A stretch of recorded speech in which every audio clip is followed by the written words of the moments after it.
আসসালামু আলাইকুম। নাজদিন আহমেদ স্বাগত জানাচ্ছি এনটিভির সকালের খবরে। গ্রাউন্ড সিমেন্ট শিরোনাম দেখছিলেন, এবারে পুরো খবর। ইশরাক হোসেনের সমর্থকদের সড়কে অবস্থানের খবর জানাতে সরাসরি যুক্ত হচ্ছেন স্টাফ করেসপন্ডেন্ট নূর হোসেন। তিনি আছেন রাজধানীর কাকরাইল এলাকায়। নূর, ইশরাকের সমর্থকরা কি রাতভর সেখানে অবস্থান নিয়ে আছেন?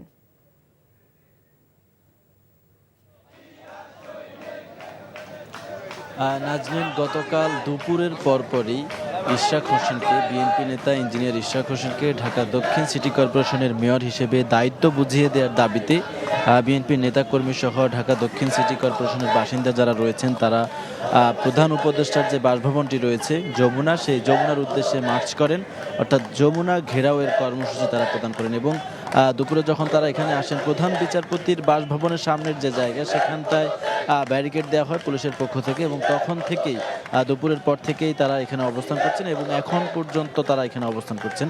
পুরো রাত তারা বিএনপির নেতাকর্মীরা সহ ঢাকা দক্ষিণ সিটি কর্পোরেশনের বিভিন্ন ওয়ার্ডের বাসিন্দা যারা রয়েছেন তারা সবাই এখানে এসে উপস্থিত হয়েছিলেন, এখানে এসে অবস্থান কর্মসূচি পালন করেছেন। এবং রাতে আমরা এখানে অবস্থান করেছি, তখন বিএনপির যাকে মেয়র পদে দায়িত্ব দেওয়ার জন্য এই আন্দোলনটি হচ্ছে, অবস্থান কর্মসূচিটি হচ্ছে, ইঞ্জিনিয়ার ইশরাক হোসেন তিনিও এখানে এসে সংহতি প্রকাশ করেছেন এবং তিনি এসে সুস্পষ্টভাবে ঘোষণা দিয়েছেন যতক্ষণ পর্যন্ত না তাদের এই দাবি মেনে না নেওয়া হবে ততক্ষণ পর্যন্ত আন্দোলন চলবে। তিনি বেশ কয়েকটি অভিযোগ করেছেন, আসলে নির্বাচন কমিশন এবং যে বিচার বিভাগ রয়েছে সেখানে সরকারের, অন্তর্বর্তী সরকারের দুজন উপদেষ্টা হস্তক্ষেপ করেছেন। হস্তক্ষেপ করার কারণে এখন পর্যন্ত ইঞ্জিনিয়ার ইশরাককে মেয়র পদে বসানো হয়নি বা মেয়র হিসেবে শপথ পড়ানো হচ্ছে না, এই অভিযোগ এনে তিনি বলেছেন যে অন্তর্বর্তীকালীন সরকারে যেহেতু নিরপেক্ষ সরকার, ওই দুই উপদেষ্টার নিরপেক্ষতা ক্ষুণ্ণ হয়েছে এবং সেই কারণে তিনি সেই দুই উপদেষ্টার পদত্যাগও দাবি করেছেন। তিনি বলেছেন যে এই তিন দাবি, অর্থাৎ অন্তর্বর্তীকালীন সরকারের যে দুজন উপদেষ্টা রয়েছেন, স্থানীয় সরকার বিষয়ক মন্ত্রণালয় যিনি দায়িত্ব পালন করছেন আসিফ মাহমুদ সজীব ভুঁইয়া, এবং তথ্য সম্প্রচার মন্ত্রণালয়ের যিনি দায়িত্ব পালন করছেন মাহফুজ আলম, এই দুইজন অন্তর্বর্তী সরকারের যে উপদেষ্টা পরিষদ রয়েছে সেখান থেকে পদত্যাগ করবে এবং ইশরাক হোসেনকে দ্রুততম সময়ের মধ্যে ঢাকা দক্ষিণ সিটি কর্পোরেশনের মেয়র হিসেবে শপথ পড়িয়ে তার যে দায়িত্ব, সে দায়িত্ব তাকে বুঝিয়ে দেওয়া হবে।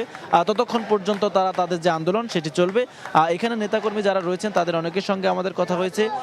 এখন একটু উপস্থিতি কম হলো, একটু পরপরই হয়তো পুরো এলাকাটিতে বিএনপি নেতাকর্মী ভরে যাবে এবং ঢাকা দক্ষিণ সিটি কর্পোরেশনের বাসিন্দা যারা রয়েছেন তারা এখানে উপস্থিত হবেন এবং তখন হয়তো এই পাশের কাকরাইল মোড় থেকে শুরু করে মৎস্য ভবন পর্যন্ত পুরো এলাকাটি বিএনপি নেতাকর্মীদের নিয়ন্ত্রণে চলে যাবে।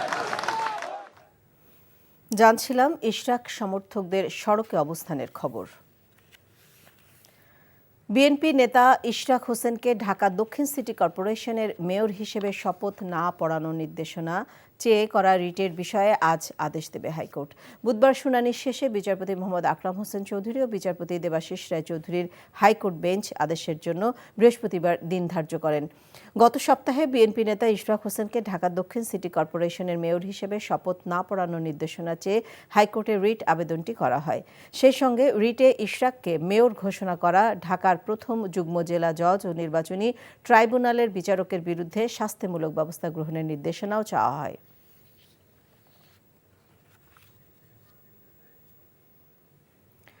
আগামী ডিসেম্বরের মধ্যেই জাতীয় নির্বাচন হওয়া উচিত বলে মনে করেন সেনাপ্রধান জেনারেল ওয়াকারুজ্জামান। বুধবার ঢাকা সেনানিবাসের সেনা প্রাঙ্গণে অফিসার্স অ্যাড্রেসে তিনি একথা বলেন, দেশের ভবিষ্যৎ পথ নির্ধারণের অধিকার একটি নির্বাচিত সরকারেরই আছে। রাখাইন রাজ্যে মানবিক করিডোর দেয়া নিয়ে সেনাপ্রধান বলেন, এই সিদ্ধান্ত নির্বাচিত সরকারের তরফেই আসতে হবে এবং বৈধ প্রক্রিয়া অনুসরণ করতে হবে। মব জাস্টিসের বিরুদ্ধে সেনাবাহিনী কঠোর অবস্থানে যাচ্ছে বলেও জানান তিনি। চট্টগ্রাম বন্দর পরিচালনার ভার বিদেশিদের হাতে দেয়া নিয়ে সেনাপ্রধান বলেন, এ বিষয়ে স্থানীয় মানুষ ও রাজনৈতিক নেতাদের মতামত প্রয়োজন। এই সিদ্ধান্তও রাজনৈতিক সরকারের মাধ্যমে নেওয়া উচিত বলে জানান জেনারেল ওয়াকার। রাখাইনে মানবিক সাহায্য পাঠানো নিয়ে কথা হয়েছে, তবে করিডোর দেয়া নিয়ে কারোর সাথে আলোচনা হয়নি এবং হবেও না বলে স্পষ্ট করেছেন জাতীয় নিরাপত্তা উপদেষ্টা ডক্টর খলিলুর রহমান। একই সঙ্গে তিনি বলেছেন, করিডোর নিয়ে সেনাবাহিনীর সাথে অন্তর্বর্তী সরকারের কোনো মতবিরোধ নেই। রোহিঙ্গা প্রত্যাবাসন নিয়ে আরাকান আর্মির সাথে আলোচনা হয়েছে জানিয়ে তিনি বলেন, এ নিয়ে আগামী ৩০ সেপ্টেম্বর জাতিসংঘের সচিবালয় সম্মেলনে আলোচনা হবে। বুধবার রাজধানীর ফরেন সার্ভিস একাডেমিতে এক সংবাদ সম্মেলনে তিনি এসব কথা বলেন। আরও জানাচ্ছেন আরাফাত ইসলাম। বাংলাদেশে অবস্থানরত রোহিঙ্গাদের নিয়ে সংবাদ সম্মেলনে মানবিক করিডোর ইস্যু, রোহিঙ্গা প্রত্যাবাসন, ত্রাণ সহায়তা দেয়া সহ বেশ কিছু বিষয়ে সরকারের অবস্থান তুলে ধরেন জাতীয় নিরাপত্তা উপদেষ্টা খলিলুর রহমান। বলেন, করিডোর ইস্যু নিয়ে কারো সঙ্গে কোনো কথা হয়নি। আমি দ্ব্যর্থহীনভাবে বলে দিচ্ছি, করিডোর নিয়ে আমাদের সঙ্গে কারো কোনো কথা হয় নাই এবং কারোর সঙ্গে কথা হবে না। আরাকানের যে অবস্থা তাতে করিডোরের কোনো প্রয়োজন নাই। অতিরিক্ত কোনো শরণার্থী অ্যাকসেপ্ট করা আমাদের জন্য সম্ভব নয়। রাখাইনে ত্রাণ সাহায্য দিতে পারি কিনা আমরা বিষয়টি বিবেচনা করছি। রোহিঙ্গা প্রত্যাবাসন নিয়ে জাতিসংঘে সম্মেলন হবে জানিয়ে তিনি বলেন, রোহিঙ্গাদের ফেরত পাঠাতে মিয়ানমার সরকারের সঙ্গে আলোচনার পাশাপাশি আরাকান আর্মির সঙ্গেও যোগাযোগ করা হচ্ছে। আরাকান আর্মি এবং সেই সাথে মায়ানমার সরকারের সঙ্গে আলোচনা করে এই প্রত্যাবাসন প্রক্রিয়া শুরু করা সম্ভব। সেই আলোচনা আমরা একই সমান্তরালে চালু করেছি, আলোচনা চলছে। করিডোর ইস্যু নিয়ে প্রতিবেশী একটি দেশ থেকে অপপ্রচার চালানো হচ্ছে মন্তব্য করে কোনো প্রকার গুজবে কান না দেওয়ার আহ্বান জানান খলিলুর রহমান। করিডোরের প্রচারণা কিন্তু বাংলাদেশ থেকে ওঠে নাই, এইটা উঠেছে প্রতিবেশী দেশের একটি নিউজ পোর্টাল থেকে। তারা এটাও বলছে যে আমরা আমেরিকার সপক্ষে একটা প্রক্সি যুদ্ধ করবো সেখানটাতে জাতিসংঘকে নিয়ে। আরে ভাই, জাতিসংঘ কি যুদ্ধ করতে পারে নাকি নিরাপত্তা পরিষদের বাকি সমস্ত সদস্যদেরকে বাদ দিয়ে? এটা তো একটা সাধারণ প্রশ্ন। তার মধ্যে যারা আমি বিদেশি নাগরিক, আমেরিকান নাগরিক, আমার একটাই ন্যাশনালিটি সিটিজেনশিপ, বাংলাদেশের সিটিজেনশিপ। আমি যেটা নই আমাকে সেটা বানাবেন না প্লিজ। করিডোর ইস্যুতে সেনাবাহিনীর সাথে কোনো মতবিরোধ নেই বলেও জানান তিনি। এছাড়া মিয়ানমারের পরিস্থিতি স্বাভাবিক হলে রোহিঙ্গাদের ফিরিয়ে নেওয়ার সম্ভাবনা তৈরি হতে পারে বলে উল্লেখ করেন তিনি। একেবারেই গুজব। সেনাবাহিনীর সঙ্গে আমাদের কোনো পার্থক্য নেই।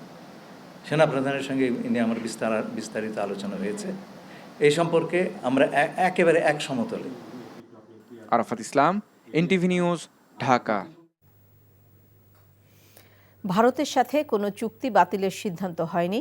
স্থলবন্দর দিয়ে বাংলাদেশি পণ্য পরিবহন বন্ধ করায় দেশটিকে চিঠি দেওয়া হয়েছে বলে জানিয়েছেন পররাষ্ট্র উপদেষ্টা তৌহিদ হোসেন। বুধবার পররাষ্ট্র মন্ত্রণালয়ে সাংবাদিকদের কাছে তিনি একথা জানান। চুক্তিরই আমরা আমাদের কোন অবস্থান বা আমাদের কোনখানে সমস্যা আছে সেগুলি আমরা আইডেন্টিফাই করার চেষ্টা করছি এবং সময় মতো সেগুলি ভারতের সাথে টেক আপ করা হবে। গতকাল মাত্র নিয়ে কথা হয়েছে, এর মধ্যে চিঠি যাবে এবং রিপ্লাই আসবে। এত কি ফাস্ট আমাদের সিস্টেম? এত ফাস্ট না, সময় লাগবে, বাট এটা টেক আপ করা হচ্ছে। নির্বাচন কমিশন বিএনপির কার্যালয়ে পরিণত হয়েছে বলে মন্তব্য করেছেন জাতীয় নাগরিক পার্টি এনসিপির মুখ্য সংগঠক নাসির উদ্দিন পাটোয়ারি।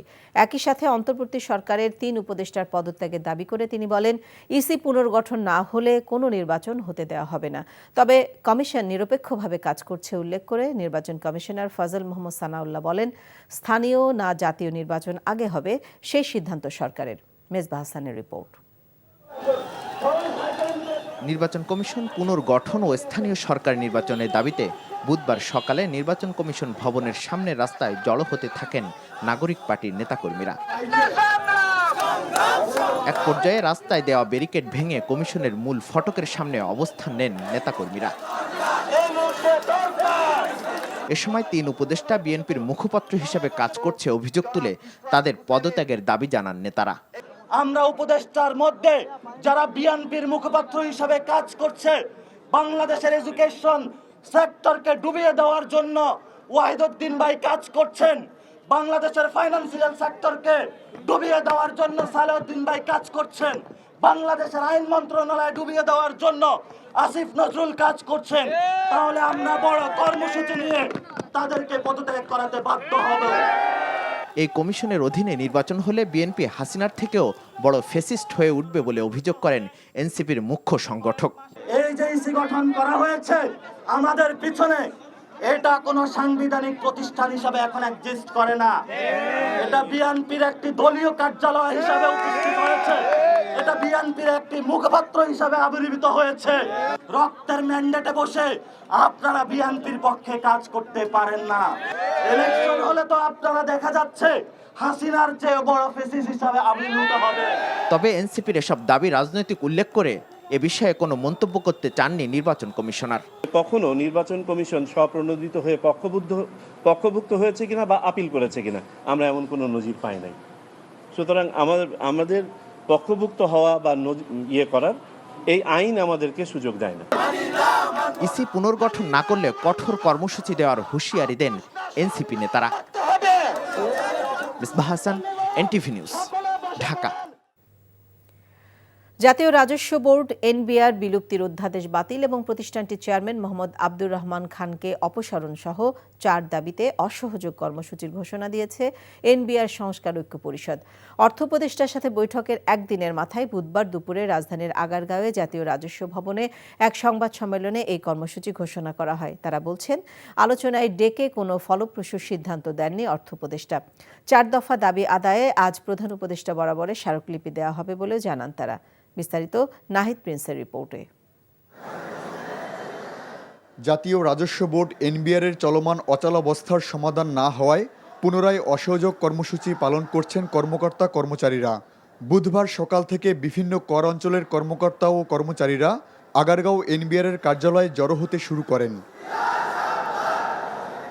গত 12 মে রাতে প্রজ্ঞাপন জারি করে এনবিআরকে 2টি বিভাগে ভাগ করে রাজস্ব নীতি ও রাজস্ব ব্যবস্থাপনা নামে পৃথক ইউনিট গঠন করা হয়। অধ্যাদেশ অনুযায়ী কর ও কাস্টমস ক্যাডারের কর্মকর্তারা বৈষম্যের শিকার হচ্ছেন বলে অভিযোগ করেন এনবিআরের কর্মকর্তা ও কর্মচারীরা। এর প্রতিবাদে গত কয়েকদিন ধরে কলম বিরতি কর্মসূচি পালন করছেন তারা। পরে 20 মে তাদের সাথে বৈঠক করেন অর্থ উপদেষ্টা সহ আরও 2 উপদেষ্টা ও এনবিআর চেয়ারম্যান। বৈঠক শেষে উপদেষ্টা জানান, আলোচনা ফলপ্রসূ হয়েছে, কিন্তু এনবিআর ঐক্য পরিষদ থেকে জানানো হয় তাদের দাবি মানা হয়নি, তাই বুধবার থেকে আবারও আন্দোলনের ডাক দেয়া হয়। এদিন সকাল 9টা থেকে সংবাদ সম্মেলন শেষ না হওয়া পর্যন্ত ঢাকাস্থ এনবিআরের আওতাধীন সকল দপ্তরে এবং ঢাকার বাইরে নিজ নিজ দপ্তরে অবস্থান কর্মসূচি পালন করতে বলা হলেও আগারগাঁওয়ে কার্যালয়ে আসতে থাকেন কর্মকর্তা কর্মচারীরা। এরপর দুপুর 1:15টায় সংবাদ সম্মেলন করে আন্দোলনকারীরা। অধ্যাদেশ বাতিল ছাড়াও এনবিআরের চেয়ারম্যানের পদত্যাগের দাবি জানায় ঐক্য পরিষদ। আমাদেরকে কথা বলার সুযোগ দেওয়া হয়নি। তথাপি পরবর্তীতে গণমাধ্যমে সভাটি ফলপ্রসূ ছিল বলে মাননীয় অর্থ উপদেষ্টার বক্তব্য ও মন্তব্য উল্লেখ করা হয়। অবিলম্বে জাতীয় রাজস্ব বোর্ডের চেয়ারম্যানকে অপসারণ করতে হবে। আগামী 22 মে প্রধান উপদেষ্টা বরাবর স্মারকলিপি প্রদানের কথাও জানান তারা। আগামীকাল 22 মে 2025 খ্রিস্টাব্দ বৃহস্পতিবার দুপুর থেকে এনবিআর সংস্কার ঐক্য পরিষদের দাবি সমূহের বিষয়ে মাননীয় প্রধান উপদেষ্টা বরাবর একটি স্মারকলিপি প্রদান করা হবে। দাবি আদায় না হওয়া পর্যন্ত রপ্তানি ও আন্তর্জাতিক যাত্রী সেবা বাদে সকল কার্যক্রম বন্ধ রাখার ঘোষণা দেয়া হয়। তবে কাজ আগেই শেষ হওয়ায় আগামী 2025-26 অর্থ বছরের বাজেট পেশে কোনো সমস্যা হবে না বলেও জানায় তারা। Nahid Prince, NTV news, Dhaka. মোহাম্মদপুরের রায়ের বাজার বোটঘাট এলাকায় যৌথ বাহিনীর সাঁড়াশি অভিযানে কুখ্যাত পাটালি গ্রুপের 44 জন সহ অন্য কিশোর গ্যাংয়ের মোট 57 জন সন্ত্রাসীকে গ্রেফতার করা হয়েছে। সেনা, র্যাব ও পুলিশের কয়েকটি চৌকস দল সম্মিলিতভাবে রায়ের বাজারের বোটঘাট এলাকায় সাঁড়াশি অভিযান চালিয়ে তাদেরকে গ্রেফতার করে। এছাড়া আরও কিছু তালিকাভুক্ত কিশোর গ্যাংয়ের সদস্য ও সন্ত্রাসীকে গ্রেফতার করতে অভিযান অব্যাহত রাখবে যৌথ বাহিনী। গ্রেফতারকৃতদের মোহাম্মদপুর থানা পুলিশের কাছে হস্তান্তর করা হয়েছে। যুবদলের কেন্দ্রীয় সভাপতি আব্দুল মোনায়েম মুন্না বলেছেন, তরুণদের সম্পৃক্ত করে বাংলাদেশে আবারও তারুণ্যের জাগরণ ঘটিয়ে নির্বাচন ও ভোটের অধিকার প্রতিষ্ঠিত করা হবে। বগুড়ায় তারুণ্যের রাজনৈতিক অধিকার প্রতিষ্ঠার সমাবেশ সফল করার লক্ষ্যে গতরাতে নওগাঁ শহরের একটি হোটেলে পর্যবেক্ষণ সভায় এই কথা বলেন তিনি। বলেন, বিএনপির ভারপ্রাপ্ত চেয়ারম্যান তারেক রহমান মানুষকে যে স্বপ্ন দেখেছিলেন রাজপথে তা বাস্তবায়ন করেছেন, কিন্তু এখনও আমরা ভোটের অধিকার ফিরিয়ে আনতে পারিনি। এখনও গণতান্ত্রিক লড়াইয়ের মধ্য দিয়ে যেতে হচ্ছে। ভোটের অধিকার ফিরে না পাওয়া পর্যন্ত গণতান্ত্রিক এই আন্দোলন অব্যাহত থাকবে বলেও জানান তিনি। প্রথমবারের মতো চীনে আম রপ্তানি করতে যাচ্ছে বাংলাদেশ। আগামী 28 মে 50 মেট্রিক টন আম দেশটিতে রপ্তানি করা হবে বলে জানিয়েছেন কৃষি মন্ত্রণালয়ের সচিব এমদাদ উল্লাহ মিয়ান। বুধবার বিকেলে রাজধানীর ফরেন সার্ভিস একাডেমিতে সংবাদ সম্মেলনে একথা বলেন তিনি। বলেন, বিভিন্ন দেশে আম রপ্তানির পরিমাণ বাড়ানোর অংশ হিসেবে চীনে এবারই প্রথম আম রপ্তানি করা হচ্ছে। দেশটিতে কাঁঠাল রপ্তানির বিষয়টিও প্রক্রিয়াধীন রয়েছে। প্রতি বছর সারা দেশে 27 লাখ মেট্রিক টন আম উৎপাদন করা হয়। এবারের লক্ষ্যমাত্রা 23 লাখ মেট্রিক টন। এছাড়া অন্তর্বর্তী সরকার কৃষি খাতের সংস্কারে 25 বছরের দীর্ঘমেয়াদী পরিকল্পনা গ্রহণ করেছে বলেও জানান তিনি।